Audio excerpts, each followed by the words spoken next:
اكيد ما كنتش تعرف المعلومات دي عن التوقيت الصيفي. هي فكره امريكيه طبقها الالمان، واول واحد اقترحها عام 1784 هو السياسي الامريكي بنجامين فرانكلين اللي صورته موجوده على ال $100، وقال لو الناس صحيت بدري ساعه ونامت بدري ساعه هيوفروا في استخدام الشمع وزيت المصابيح. بس في ناس طبقت فكره شبهها زمان زي الحضاره الرومانيه اللي كانت بتخلي الساعه في الشتاء 44 دقيقه والساعه في الصيف 75 دقيقه. واعاد اقتراحها تاني عالم الحشرات النيوزيلندي جورج هيدسون عام 1895، واقترح تقديمها ساعتين في بدايه الربيع وتاخيرها ساعتين في بدايه الخريف. وفي عام 1901 امر الملك ادوارد السابع تاخير الوقت نص ساعه عشان يقضي وقت اكتر في الصيد. واعاد تطويرها عامل البناء الانجليزي ويليام وولد عام 1907 لما عمل كتيب بيقترح فيه تقديم الساعه 20 دقيقه على 4 مرات كل حد من شهر ابريل وتاخيرها بنفس الطريقه في شهر سبتمبر. والفكره اترفضت من البرلمان عام 1909، وتوفى عام 1915 بالانفلونزا قبل ما تتنفذ فكرته. واثناء الحرب العالميه الاولى طبقها الالمان لاول مره في 30 ابريل عام 1916 بشكلها الحالي بهدف توفير الفحم. وكان ساعتها الانجليز مهووسين بالفكر الالماني، فقلدتها بريطانيا بعدها على طول في 17 مايو عام 1916. واللي بيحصل بالظبط انك بتقدم الوقت ساعه، فمثلا لو هتروح الشغل الساعه 7 فهي في الاساس هتكون 6، يعني هتصحى بدري ساعه فهتستخدم ضوء النهار اكتر ساعه، وهتنام بدري ساعه فهتطفي الانوار بدري ساعه، وبالتالي هتوفر طاقه. ودلوقتي 40% من دول العالم بتطبق النظام ده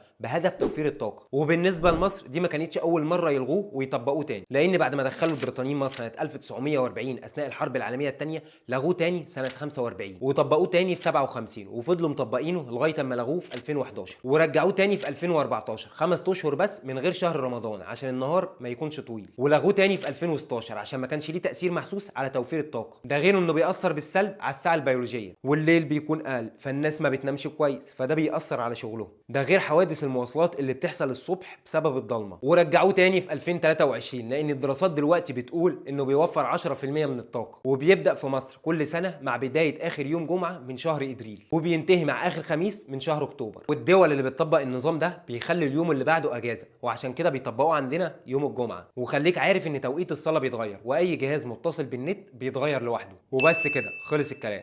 سلام.